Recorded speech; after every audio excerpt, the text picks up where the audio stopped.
This meeting is being recorded. Okay, so we want to welcome everybody to the Meet the Agent webinar.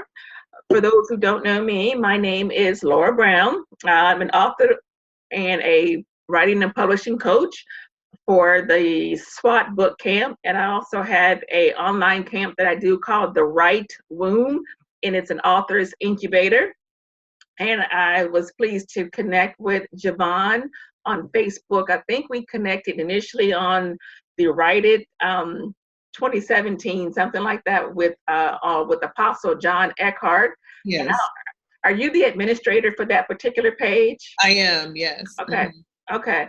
And I think somebody had showed me that page, and I connected with it a couple of years ago, and things like that. And so she was gracious enough to accept my invitation to join me on this webinar about how to get your book to an agent, because that is something that a lot of my authors have asked me about. I'm like, I don't know. I don't have a clue. So, I try to stay in my lane. So, Yes. I can give you some websites, but I just do not know. And so I was really great. I was glad to connect with her, and she was gracious enough to accept the invitation. And so this is from her webpage. Her name is Jevon Bolden. She's the CEO of Bolden Media Group. She's an agent, editor, writer, and author's best friend. And so, and a lot of people would ask me, well, why are you bringing someone else on who's doing the same thing you do? And I'm saying, I don't have competitors. I have I don't colleagues. either. Yes. And there are hundreds of us out here doing this thing, and we all do it our own way. And Yes. that's expertise that I just don't have. So, I'm not negating myself. I'm just, adding to my weapons or my arsenal of people I can refer people to. And I been following her quite a while on Facebook, and I get a good vibe, a good feeling from her. So, for those of you who have been working with me, I feel as though we can trust her. She's not going to harm your baby, okay? Like, oh, we don't know her. That's okay. That's okay. So I'm going to stop this screen share here. And so we're just going to get right down to the nitty gritty here, and those who come in can kind of get in where they fit in. I do have a list of questions that I have prepared for Jevon, so we're going to spend some time doing that. And then at the end of that, we're going to open it up to a Q&A. If there's a question that I didn't ask that you guys would have something you want to know, we'll have a short time of Q&A. And then Jevon is going to tell us about some of her special offerings. She's going to talk maybe a little bit about the books that she's written. And I know that there's a conference that she's going to be participating in Atlanta. And a lot of my authors are here from the Atlanta and Chattanooga area. So that's right across the border there for us. So they might be quite interested in popping down there. I'm checking my schedule to see how that looks for nice. At the end. Maybe we could even get together for a meal or something. Yeah, that would be great. So I'm kind of checking my schedule to see how that looks for me. Okay. And if anybody else wants to share a room or anything like that. So definitely, feel free to talk about that.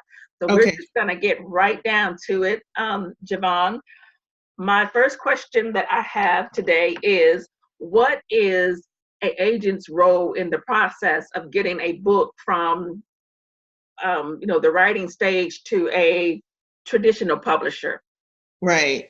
So an agent, this is probably going to cover, Laura did share her questions with me ahead of time. So I do kind of know the direction that we're going. So this actually may help answer a few questions that, that she has. But as far as an agent's role, an agent essentially is the liaison between the author and the publisher. The role of the agent, so I use the word liaison. I'm also going to use the word advocate. So the agent is also on the author's side, making sure that they have access to the right publishers, that their work is able to be, submitted to the right publishers that publish the type of book that they're publishing, The agent will negotiate on behalf of the author as far as what kind of publishing terms that they get on their agreement. An agent will advise the author on how to expand their platform, how to promote their book, how to best write their book even, because usually in the process of working with an agent will review the author's book proposal, make sure that the book proposal is well formed, making sure the book proposal reads in a way that will attract book publishers, that will get the attention of acquisitions editors and sales teams and marketing teams, the people who make those decisions about who should be published. The agent will also make sure that the manuscript or the writing sample is well done and represents the author's concept, and just really make sure that the presentation is very well done. And then, so I mentioned the negotiation part. Once an offer is made, the agent will go through with the author on the details of the publishing contract, what's being offered, if there are areas of concern or places where the author needs to perhaps, negotiate something different, rights and permissions, advance amount, royalty rates, and other types of things in there. And so the agent should be well informed about book contracts and be able to negotiate in that area to make sure that the author gets the best publishing agreement that really helps them move forward in their career. And the other, in addition to that, once that agreement is signed, the agent still serves the role for the lifetime of that agreement, and it also depends on the kind of contract you sign with the agent. Each agent has their own agreement.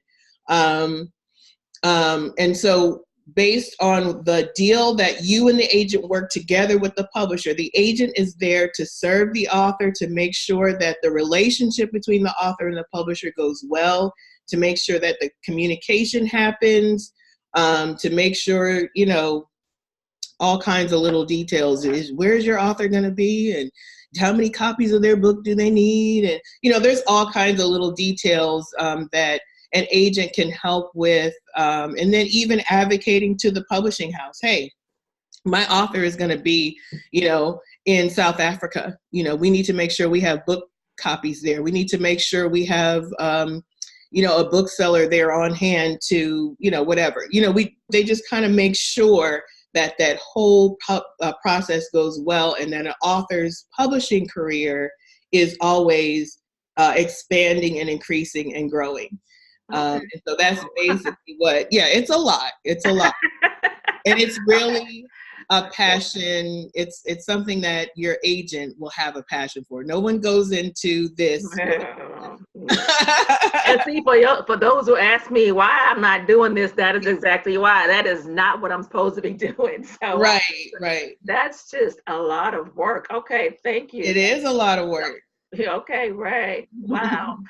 So here's my next question here is how would an author pitch their book to an agent? Is that the process that we would have to pitch our book to you? Let's say we were trying to pitch our book to you. How would they go about doing that?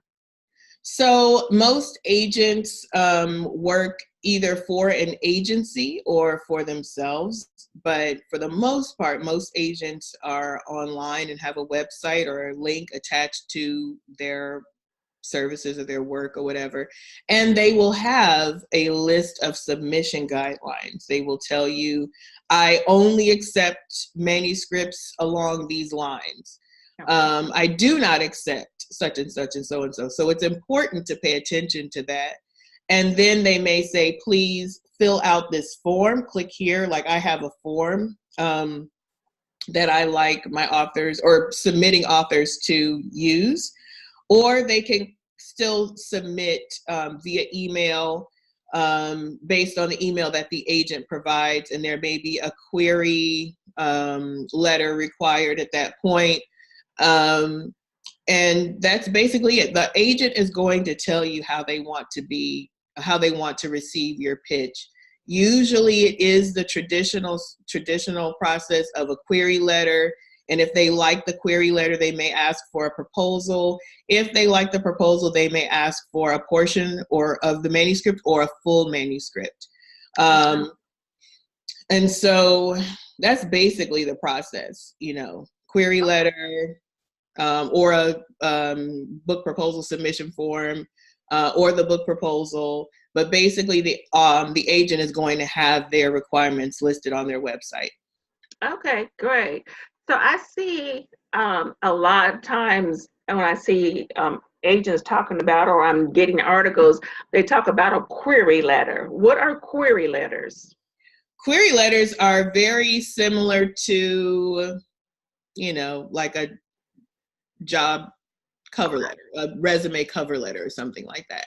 You really want to put the high points. Really, it's going to include the hook for your book. That kind of rhymed, bars. Anyway, a hook for your book. Plus, it's going to have a little bit about you, why you think this agent should be interested in your book. It does not need to be a long letter. It needs to be very intriguing and attractive. And it's just a basic letter like that. Okay, so similar to like a one page, but a one page for your book per se. I would say a one page is a little long. A query letter is even shorter than that. So really it's only going to have that 25 to 50 word hook, plus a brief bio. Hi, my name is, and introducing the book. I love, and kind of just summarizing who you are, why you're writing this book, why you think readers will be attracted to it, and and that's it, closing it off. So do you do the query letter after you finish writing, before you start? At what point in your writing should you do a query letter? So if you're looking to traditionally publish and you're wanting to get an agent, it's different for different types of books. So nonfiction, for the most part, you only need a couple of chapters or so for to be completed before you start submitting to an agent. You do not have to have the whole book written. So you can do that at the beginning of your writing process, as long as you have a good writing sample. If you're writing fiction or a memoir, and a memoir is definitely different than personal testimonies. We'll start to get to, you asked me things not to do, things, so we'll get to a couple other things in a minute. But when you're talking about fiction or memoir, you want to have those completed before you start querying. Okay. Okay. Great. So I'm going to reverse my questions here. What do agents look for in a book and an author? Agents are going to, first of all, be looking for books that align with what they're looking for. So they most likely will not respond if a book is not quite fitting in the genre that they are representing. And so they really look for books that hit the center of what their interests are as far as representation. Then from there, it needs to be compelling. It needs to be intriguing. It needs to be communicated well. And they need to see that this is going to really reach readers, a wide audience, especially for nonfiction. So they're going to be looking for great concepts that really reach, like I said, lots of felt need. Felt need is where you're reaching the desires of people, not necessarily their needs. People are not really interested in, it sounds weird, but like some things we just don't want. You know what I'm saying? We want to lose weight, but we don't want to exercise. You know what I mean? So if you got a fitness book and it was true. It's true. We want to just be great without too much effort. And so some books present the real need where it's just kind of like, well, that's a little boring, but we want the felt need. What do we want out of this? So the felt needs are basically results oriented. If you're selling a fitness book or a diet book. Basically, you're talking about being great skin, great hair, fit body, being able to enjoy your children and your life, long life. You're not getting, you stay young looking, so a lot of those things are more felt need oriented versus you need to exercise because, and it's like, you know what I'm saying? Okay. So that, and then the other part is a large platform. That's really important for nonfiction, especially. Having an engaged audience already is really important. And that's in the thousands. Okay, wow. Thousands. That matters. Yeah. Okay. Okay. So typically if you have a smaller platform, most agents won't even really touch your book. Okay. Not especially if it's nonfiction, no. Okay. If it is fiction and it's very well done, very well written, and it's a great genre and concept, that can sometimes get an agent's attention if that's what they're acquiring. Okay, that's good to know. So tell us what happens. Okay, we have a great book that we feel the agent is interested in. We have a great platform. Everyone's engaged. We have our query letter, or we fill out the application. What happens after the pitch to the agent? After we send our stuff in, then what? Do we just wait for a reply, or do we bug the agent? Hey, did you get my stuff? that is a quick way to not be responded to. The only reason why I say this is because a lot of times agents are receiving loads of queries. Like I have, since I made a few announcements in the last few weeks, I've received I don't know how many pitches and queries, and I've not been able to even go through them just yet. And then I have, I have authors that I already represent, and I'm a ghostwriter and, editorial director for Bolden Media Group. So there's a lot that I have going on. So just because I don't respond the same day or within the week or even sometimes within the month does not mean I'm not paying attention. It just means give me some time to read through it. So agents will usually, on some agents' websites, they'll say, if I don't respond to you in 8 weeks or 12 weeks or 10 weeks, whatever that time is, that means that I'm probably not able to represent you at this time. Okay. If they find something that they really like, they'll just respond and say, please send me more, please send me the book proposal, or please send me some chapters, or, something along those lines to say, let's see where this can go. Okay. So they will reach out because this is a passion work.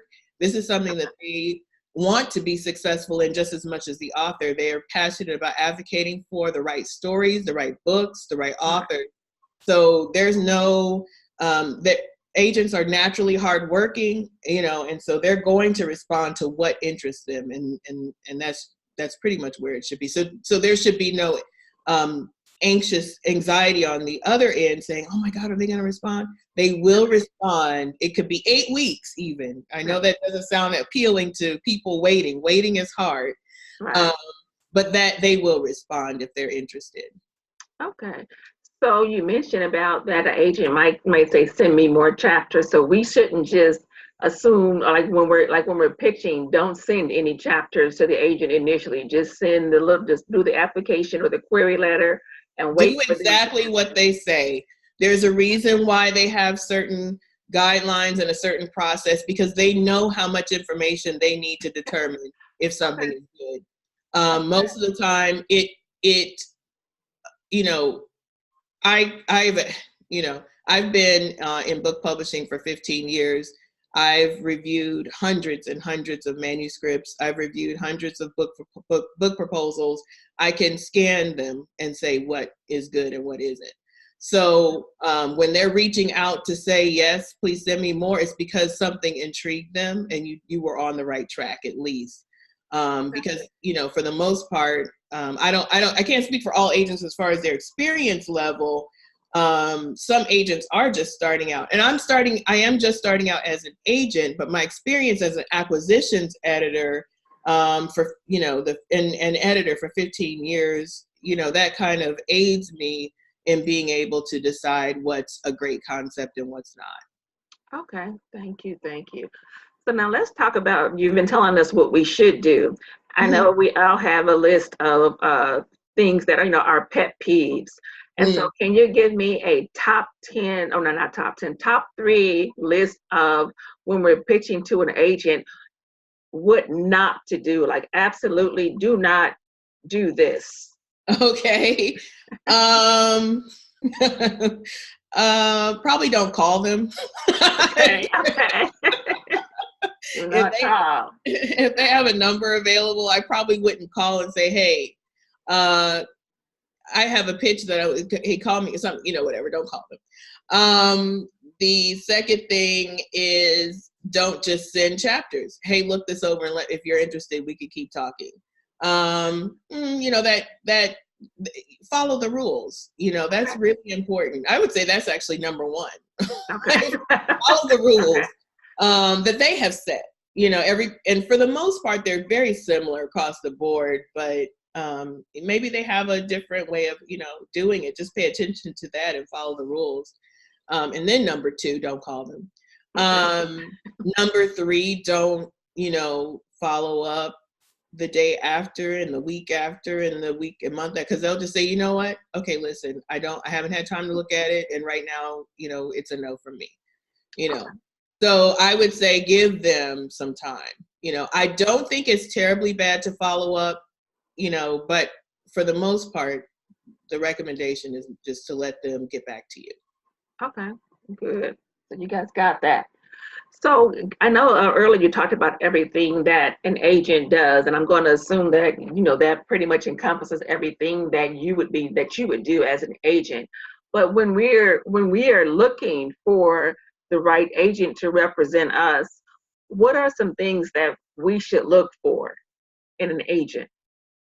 You should definitely look for an agent who represents topics and authors similar to who you are and what you're writing, because that means they're going to have that network that will help you get where you need to go. And so they understand that playing field, basically, and they'll be able to help you navigate that effectively.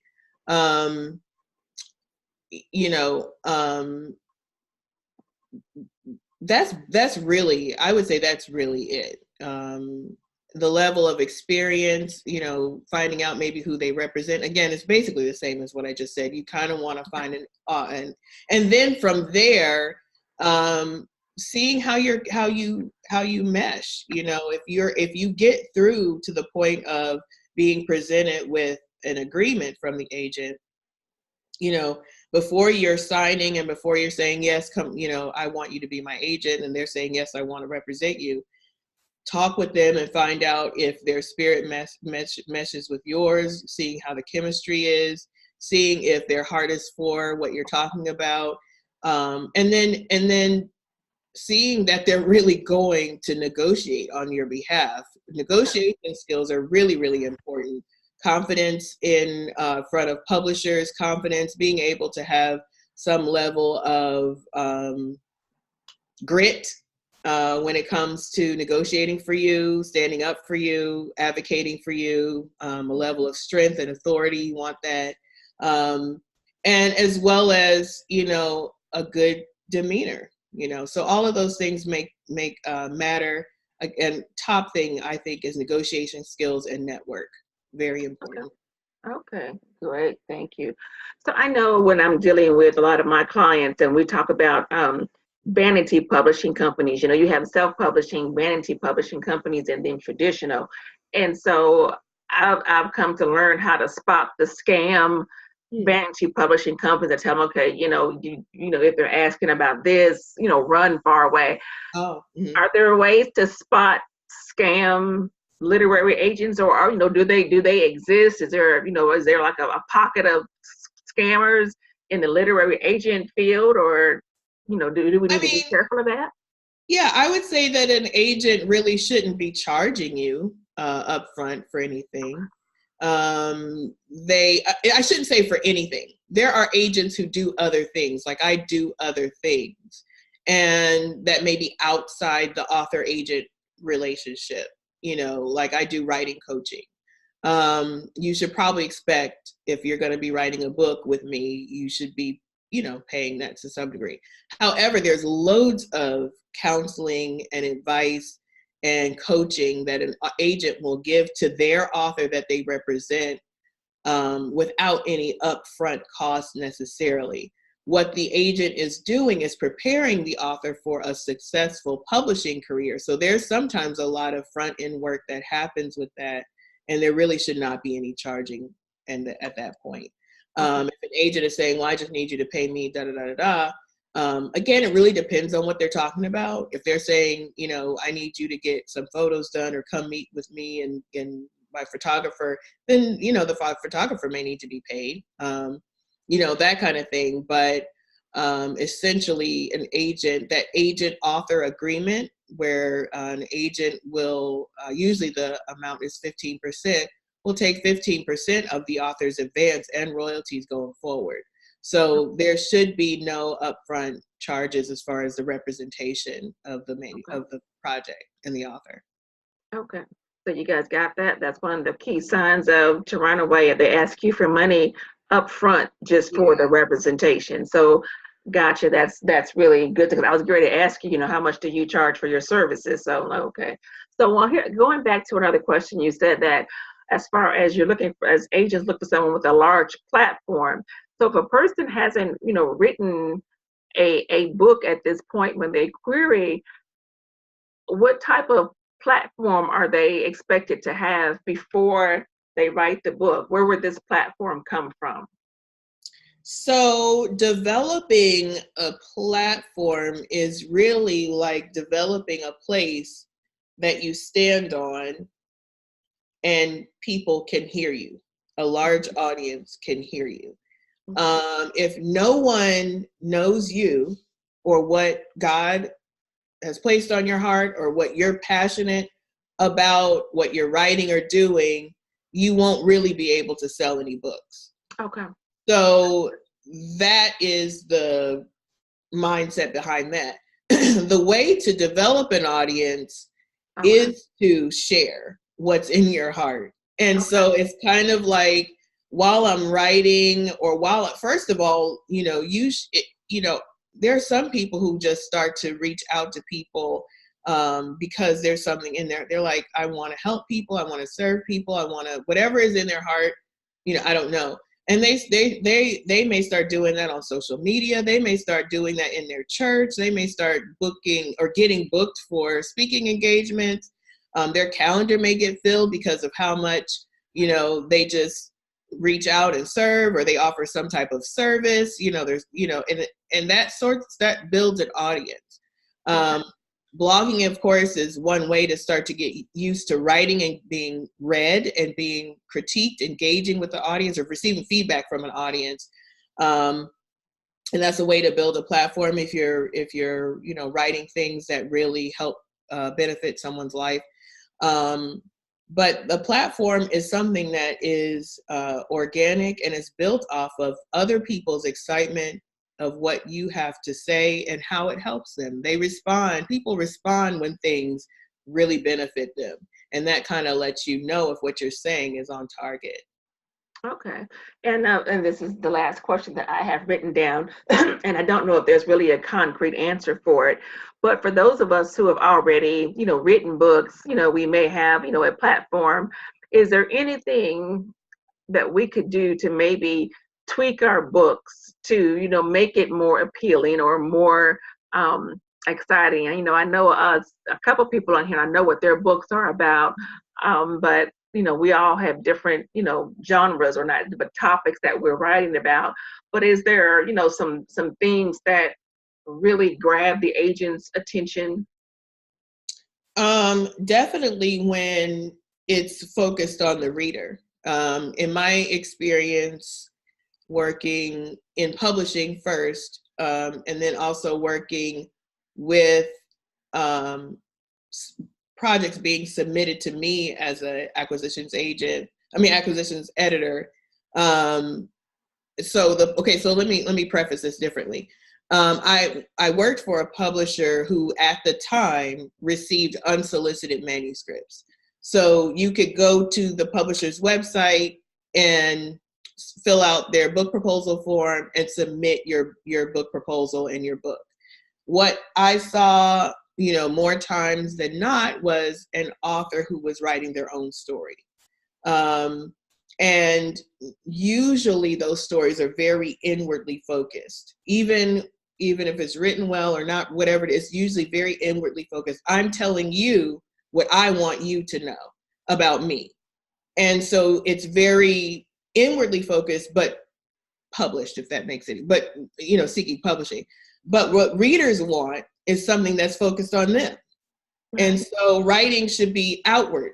If you're looking to gather readers, gather audience, grow an audience, attract publishers, attract acquisitions editors, attract agents, what you do should be outwardly focused.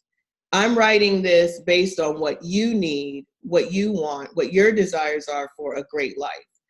I'm speaking more from the nonfiction perspective. Right. Fiction, of course, is for entertainment. There's, it's even escape from everyday life. There's a lot of things that fiction does somewhat differently than nonfiction. So when your book is more inwardly focused than outward, then that's going to create an issue, and that will not necessarily get the attention of an agent or acquisitions editor. Okay, great. Okay, well, that ends my list of questions there. I'm going to ask everyone to, if you feel comfortable, to unmute your video. I think I have everybody, their videos were muted. So if you can turn your video on for me, if you don't mind, if you're properly dressed and don't mind us seeing where you are. I've seen some things, so it's like, baby, come up, you on video. So at any rate, let me see if I can get folks to show their faces here. And if we have any questions, I do have a couple of poll questions that I'm going to ask you guys. So we're going to see how this polling thing works. So I have my first question is, let's see, launch polling. How does this work? Can you guys see the question? Uh-huh. Okay. And you can figure out how to answer it, I guess.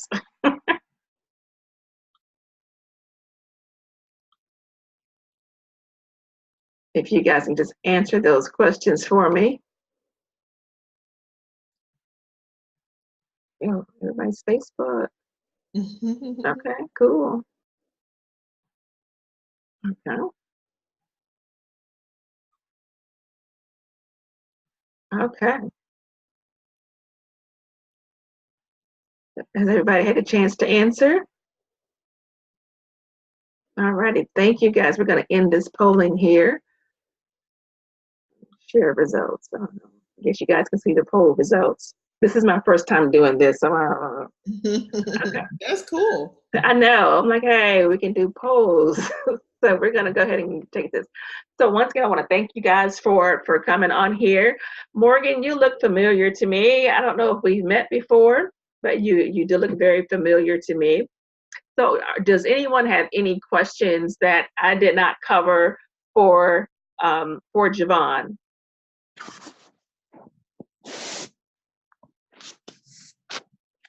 Christopher, you going to say something? I didn't know if we're supposed to speak or type or what. Yeah. Yeah, go ahead and ask your question.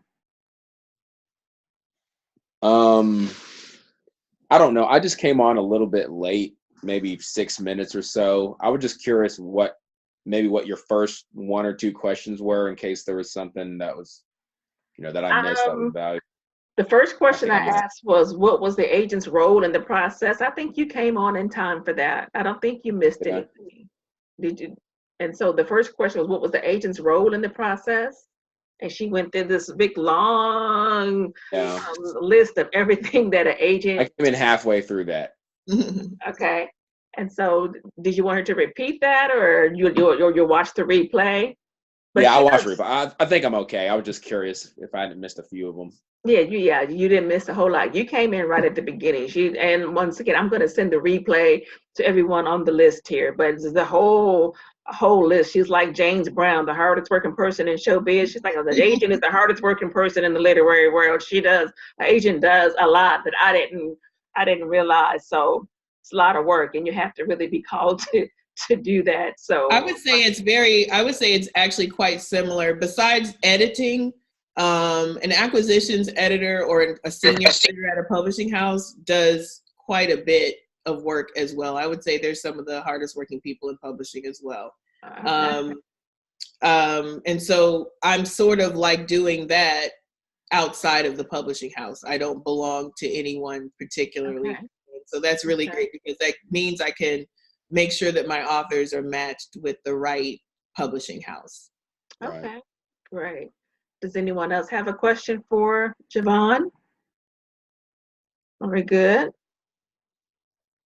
Okay. How many of you have, I don't have a lot of faces here, and I think I wrote it down here, that you already have a published book? I know, Wayne, this is my husband, Jevon. Wayne Brown is my husband, and he and I co-authored a book last year together. We have our own individual books, but we did a book together last year. Very nice. Yeah. Morgan Smith, where do I know you from? Are you here in the Chattanooga? Let me unmute your audio. Yeah, I was gonna say, I think she's muted. She's muted. Okay. You can talk. You're unmuted. Okay. You're at work. Okay. Okay.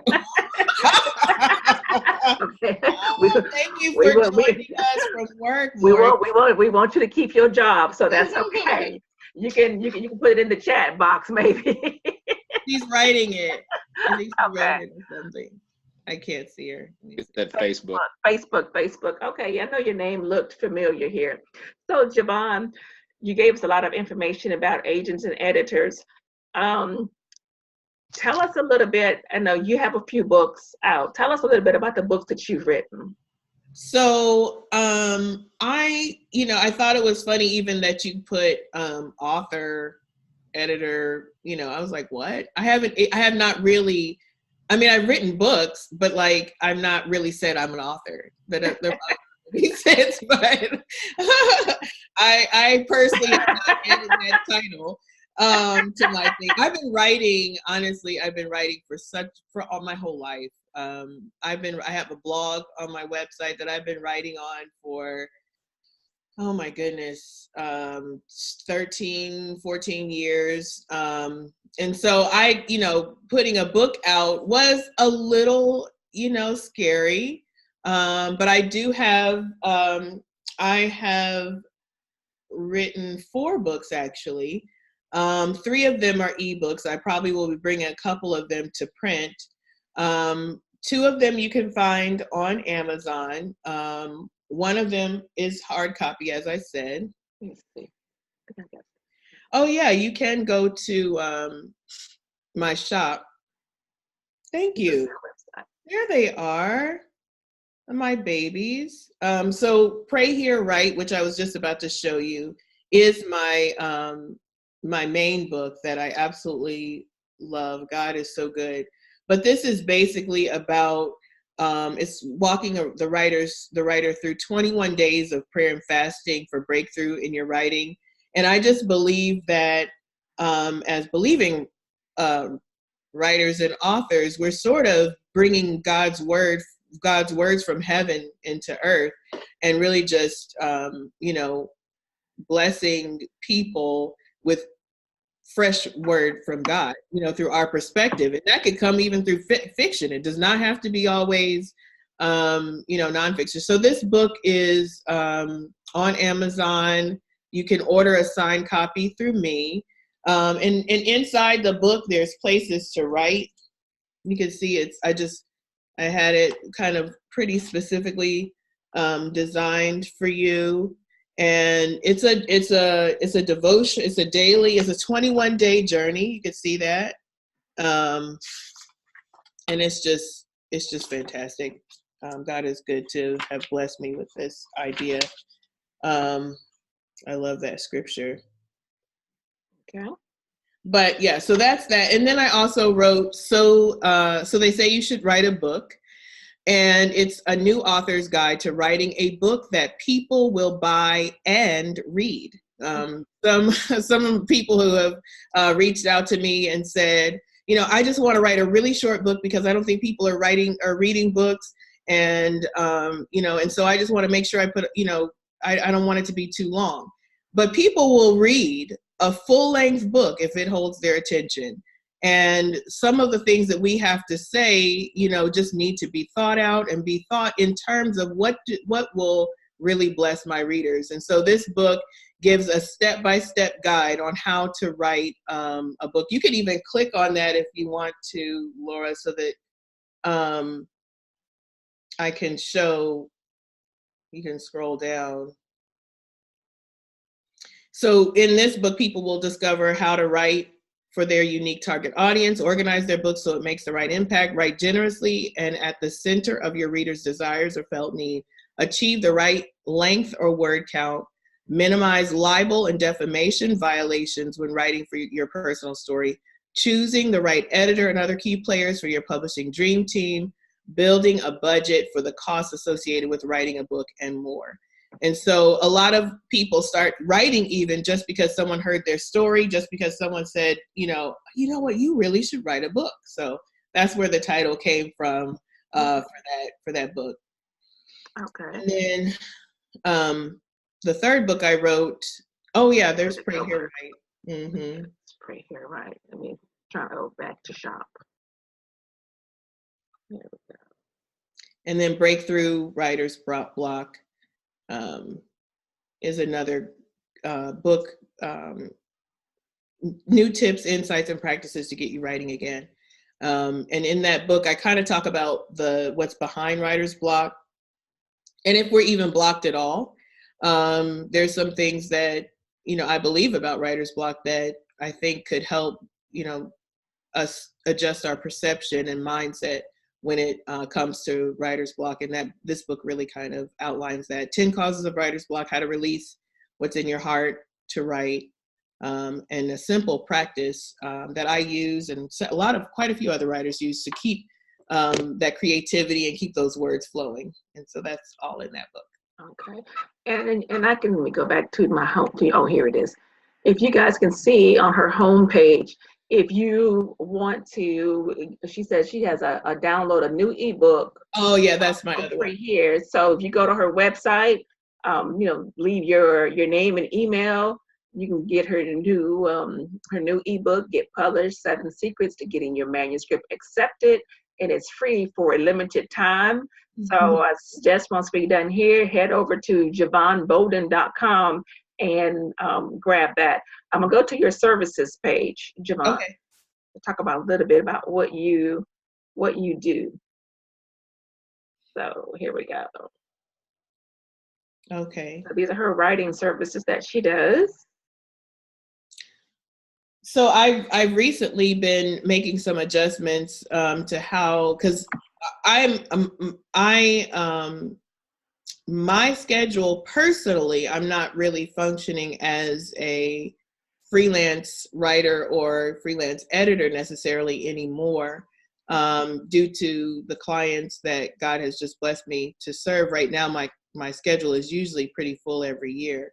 However, I do offer one-on-one writing coaching, which is pretty much available to everyone, and group coaching through my Numa writers community. And then also Bolden Media Group is really where you'll find a full range of publishing services. I work with some of the best professionals in the industry to do your editing, your writing, your book covers, and distribution is all done through there. Marketing support is available, and on and on. So okay. These are some of my services that I offer when I'm able. But if you scroll up a little bit, Laura. Go up, okay. Yeah. and you see Exit to and Bolden Media Group. Mm-hmm. Yeah, that's where my company offers a full range of book publishing services. So you can even scroll down there and. Mm-hmm. Yeah. There we go. Yeah, all those services we offer. So yeah. Okay. So quite a bit. Cool. All righty. So now one thing that, is there anything else you want us to know about you and your services? I'm going to head over to the Entrusted Woman page. I think is it just entrustedwoman.com? Entrusted Women. Entrusted Women. Mm-hmm. They're having a retreat for Christian communicators of color, Christian women communicators of color, June 27th through 29th.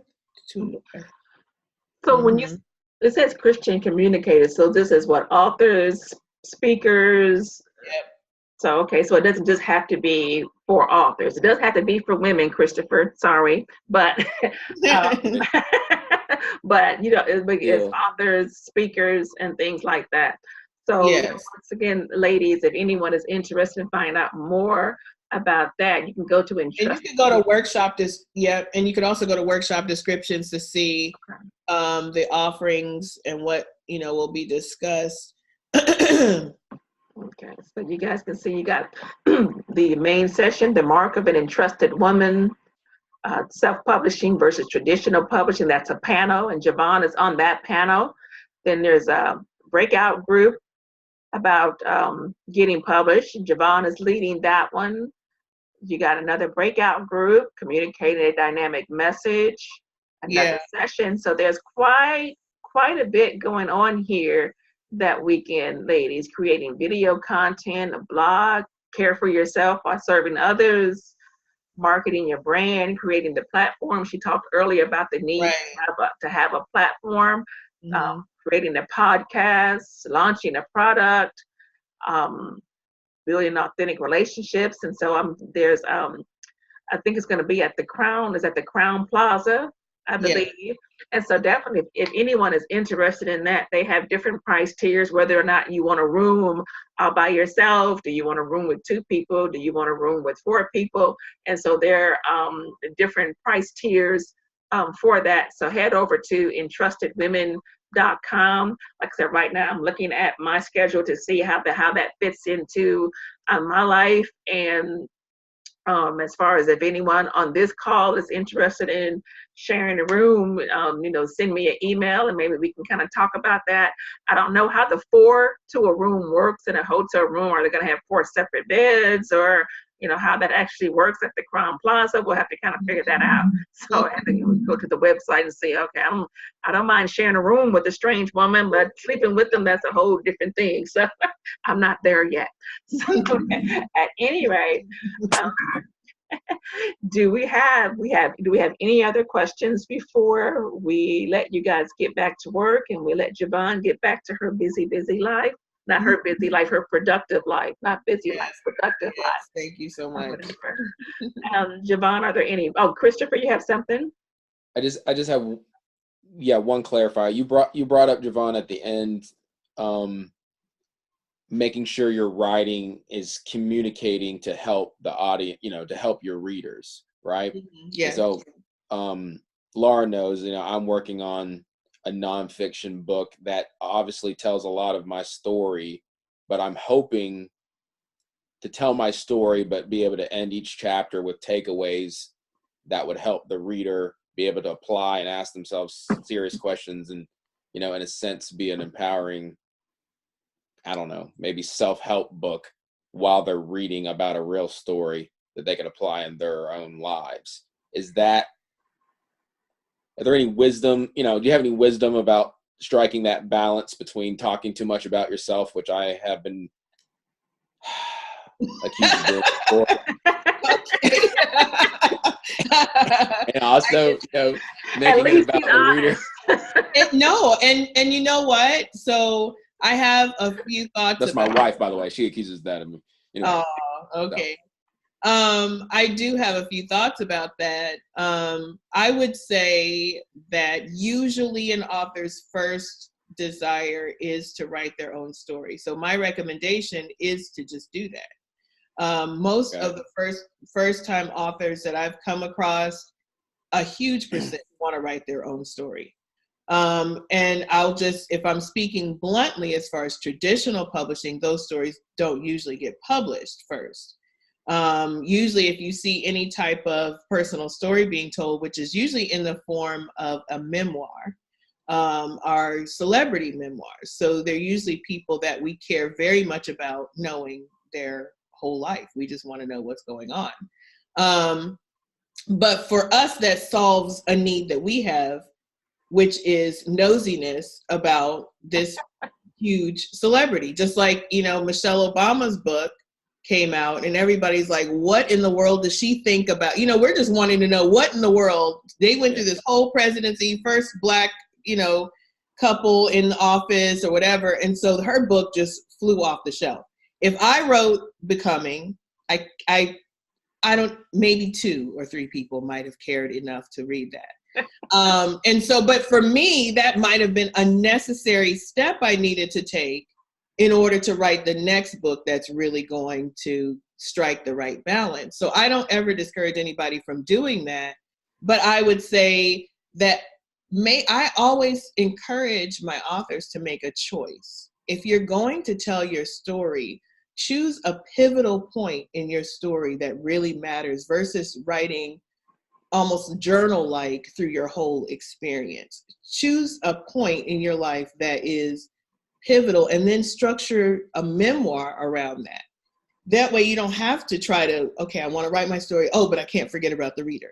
So the reader almost feels like, oh, I forgot you were there. Let me add you to the end of my chapter.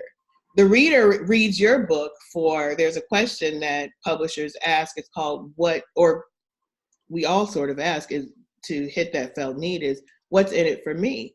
That's what the reader is asking. What's in it for me? What is this for me? What is this about for me?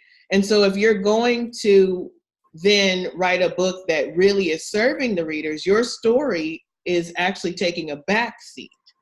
So in other words, you're going to have to choose between, when you're talking about, that's my recommendation, is actually separating the nonfiction idea from your story, and then write a memoir if you want to, or write the nonfiction book if you want to. And there's a way to structure a nonfiction book where your story is only like sprinkles here and there versus the main focus. So those are my thoughts about that. And I know that's challenging because you've probably already written it a certain way and you already had it in your mind a certain way. So he ain't finished. That's my recommendation, because when you're talking about writing your own story and you're just throwing everything in, you're still not providing a focus, and your reader is going to be like, okay, what am I getting to? And then you're like, oh yeah, you're there. Let me ask you some questions about you, what you thought as you were reading my story. And so for them, it's still not fully committed to making sure they're the center of where you're coming from. But that's just, those are thoughts on that. Okay. Oop, dropped it. Good enough, Christopher? Thank you for that. I suppose. I know that's challenging. I've definitely had, and truthfully, some authors just say, I just want to do it this way. No problem. No problem. True. Okay, is there anyone else? We have about 3 minutes here. We're going to go ahead and wrap up here. Once again, we want to thank you, Jevon, for your expertise in this area. That was great connecting with you. Definitely, if there's anything you can think of in the future that, I can come and help you with, I don't know what I could possibly help you with. But yes. I appreciate that so much. Yes. But hey, I'm good with graphics and videos and things like that. So yeah, I saw that. That was so amazing. So, hey, I like doing stuff like that. But at any rate, you once again head over to Jevon's website there if you're interested in knowing more about her. Once again, my name is Coach Laura Brown. You can go to my website at www.coachlaurabrown. I also do some writing and publishing coaching. I don't do editing. I don't do the agent stuff, but I will walk you through the process, get your book formatted and ready to be put on Amazon. But, definitely, Jevon will take you to a place where I can't take you. So that's why I'm happy to bring her in on this for my authors there. So once again, we thank you guys for joining us. As soon as I get the video downloaded, I will make sure to send you guys an email with the link to where the video will be. And once again, JevonBolden.com. If you want to know more about Jevon or connect with Jevon, for me, it's www.coachlaurabrown.com. And it was good to see you guys. Enjoy the rest of your day. Bye-bye. Thank you so much, Laura. Yes. Bye, everybody. Nice to meet you. Bye.